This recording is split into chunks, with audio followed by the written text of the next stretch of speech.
Hi there. I do not have my equipment except for this one broken tripod here. So I'm recording this on my laptop, which usually doesn't give the greatest results, but it is so long since I have uploaded anything to this channel, and I want to get back to doing some book talks, both for you, myself, and for my classes.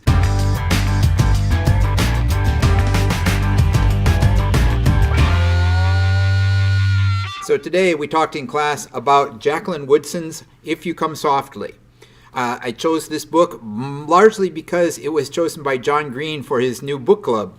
It is by Jacqueline Woodson, who is a very popular, very active author. She has been around for a while, but she's still producing good books. She has a new book either just out or about to come out called Another Brooklyn, I believe.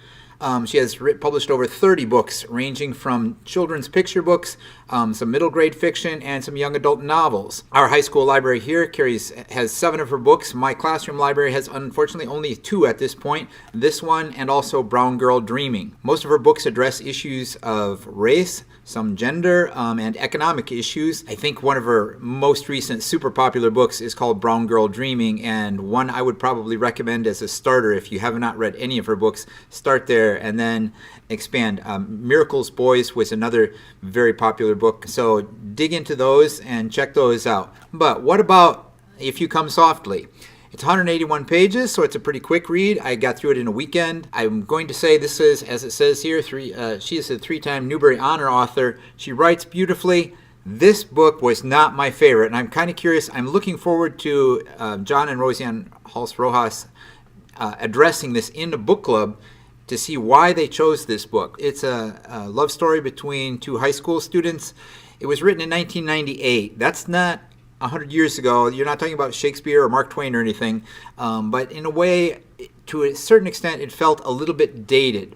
The story is about a love story between an African-American boy and a white Jewish girl, and so there are a lot of problems because of the interracial nature of their relationship.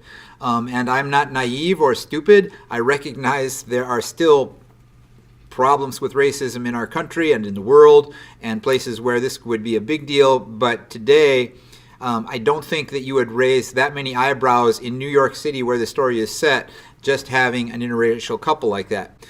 There's more to it, of course, but that's the biggest controversy or conflict within the story, is them trying to deal with family and friends and society, looking askance at the fact that we have an African-American young man going out with this white girl. His father is an Oscar-winning actor. He's very famous, and yet he still has to deal with racist attitudes from the private school where they both go. He gets placed in remedial classes, even though he's very intelligent, very well-read, been around the world. Both of their families have conflicts that cause problems, but not a great story for me. I will say I love a good romance as much as anybody. The trouble with this one for me, and it might work great for you, but it's very, very slow to develop.